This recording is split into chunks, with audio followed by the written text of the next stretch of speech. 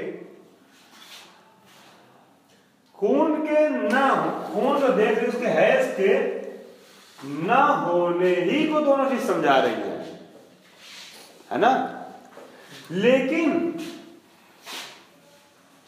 یہ والی شرط اور یہ والی شرط، یہ دونوں ایک دوسرے کے عدم پہ منحصر ہیں، عدم پہ منحصر ہیں.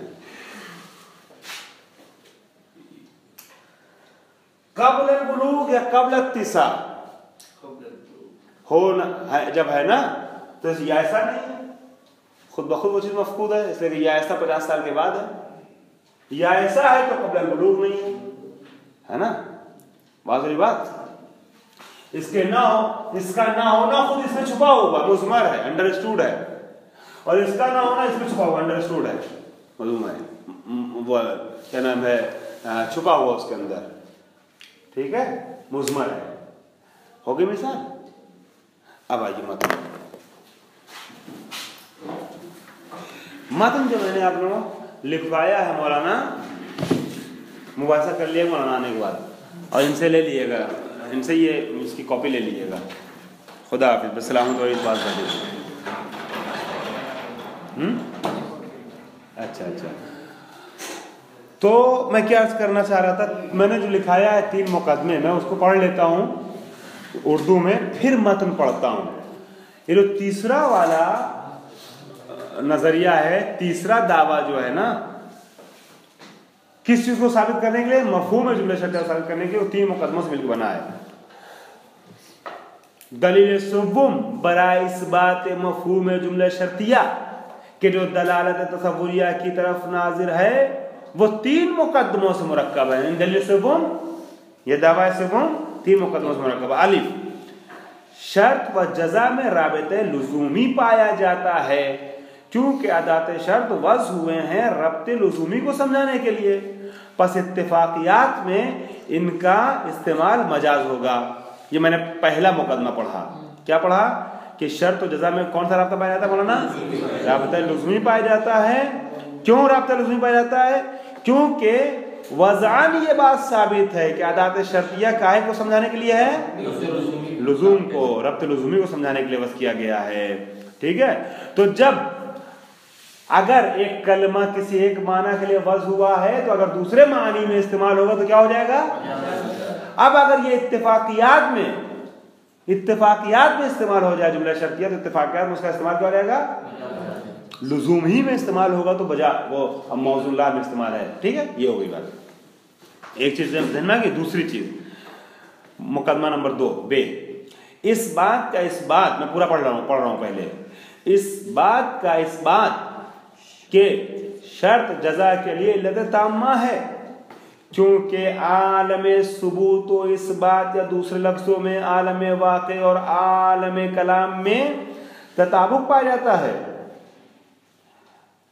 اس طرح کہ جملہ شرطیہ میں جو فا بریکٹ میں مذکورہ یا مقدرہ پایا جاتا ہے وہ تفریع جزا بر شرط کو سمجھاتا ہے، اور یہ فا لغتاً اور وضعاً تفریع کا فائدہ دیتا ہے.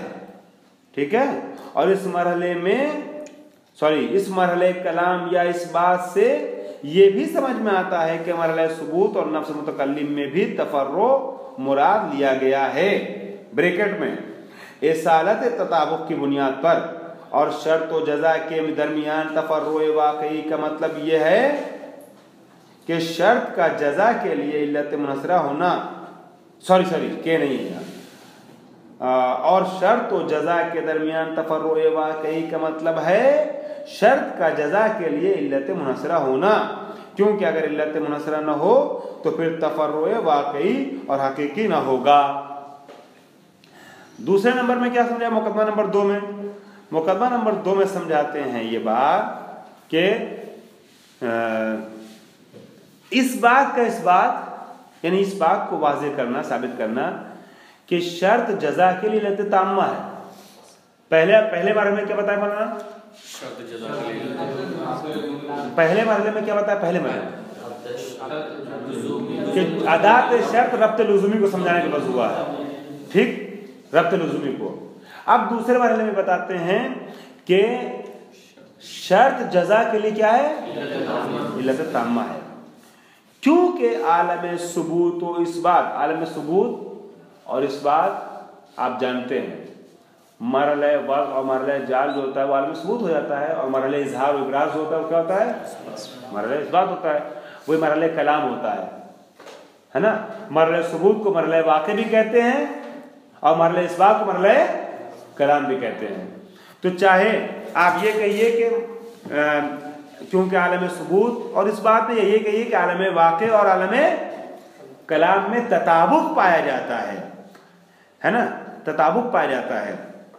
اس طرح کہ جملہ شرطیہ میں یہ آپ نے دیکھا نا، اذا کسف الشمس فتجب الصلاۃ، یہ فا کر دیے اس کو تاکہ ظاہر رہے، ہے نا، فا، ٹھیک ہے، فا فتجب الصلاۃ۔ تو جملہ شرطیہ میں جو جزا پر فے آتا ہے نا، فے آتا ہے کہاں گیا، پایا جاتا ہے۔ اب چاہے ذکر ہو یا جیسے میں نے ذکر نہیں کیا تھا ابھی، خالی تجویز لکھا تھا، مقدر ہو، یہ فے تفریع جزا پر شرط کو سمجھاتا ہے۔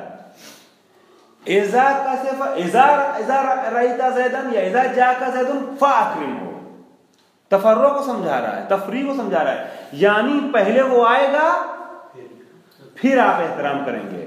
تو جزا متفرع ہے کہے پر مولانا؟ فرع ہے کس کی؟ شرط کی۔ شرط اصل ہے، شرط آنا ہے اور یہ فرع ہے، یہ متفرع ہے، اس پر ڈیپینڈ منحصر ہے۔ تو فے جو ہے وہ تفریع جزا پر شرط کو سمجھاتا ہے، اور یہ فا لغتاً اور وضعاً تفریع کا فائدہ دیتا ہے۔ یہ فا وضعی ہوا ہے تفریع کو سمجھانے کے لیے، اذا جاءک فاکرمہ، یہ فا جو کہے کے لیے وضع ہوا ہے؟ تفریع کو سمجھانے کے لیے وضع ہوا ہے۔ اور اسی مرحلہ کلام یا اس بات سے یہ بھی سمجھ میں آتا ہے کہ مرحلہ ثبوت اور نفس متکلم میں بھی تفرع مراد لیا گیا ہے۔ جب ہم نے کہا نا اذا جاءک زید فاکرمہ، یہ جو ہم بول رہے ہیں کون سا مرحلہ ہے؟ مرحلہ کلام یا مرحلہ اثبات ہے؟